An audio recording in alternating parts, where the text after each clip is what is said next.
gihatagan kita og maayong panahon, o gihatagan kita og maayong pagawas, kasi tigil kanunay kita sa pang-abot sa ato ka monthly meeting.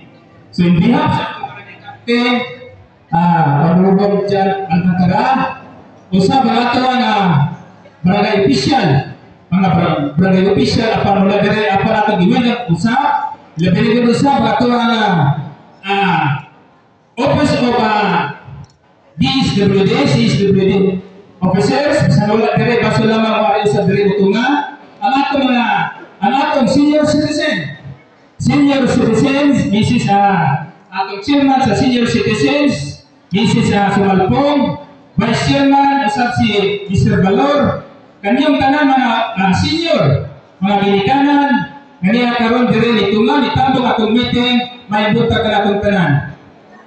Tingali, naiskutan usap katuli kapitan. Nagpiting ng usap sa atong mga board officer, mga opisyalis sa ating senior. Tingali, sumutin ang plano ang meeting about sa ato na mortuary assistance. Ang mortuary assistance, murag ni-increase to. Ang plano ato, 1.5 mortuary assistance. And then, ang usap ato ang iyong medical assistance. Naisikutan usap katol sa ato na pinanagang kapitan, 1.5 Japon. Kung in kaso, o di man natin siguro panahon na ang panahon, kita ma-admit si Moltay, itabag, usap sa ato ang senior citizens, mga asosasyon. So kana siya, ang plano usap ato, nga naman, nga, mudakol-dako ato ang assistance, ang plano sa Boracay, plano ang atong mga board officers nga itaas-taas usap ang contribution o monthly dues.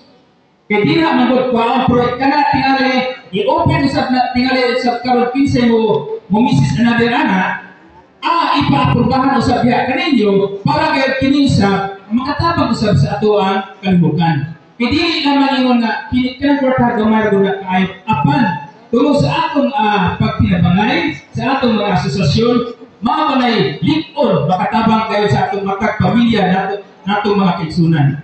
Kana munay gimitingan ni atong niaging priority, no, mga officers. Kana ipasabot ang mga kanunay para gyud kana atong mga officers, ang plano sa atong mga officer kinahanglan usab sila og ingon pa nga usaban kini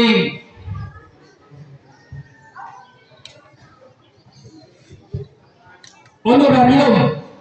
Mana siya ang mga officer mag-honorarium. Pinaagis yung tabang kanang kwartahan na diin na inyong gitabang sa atong asosasyon. Kaya kana atong mga officer naglihok manggod.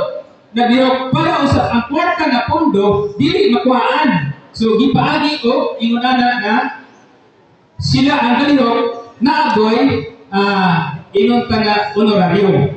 So pila ni sila ng mga officer, pila ganin ni sila? Ma'am?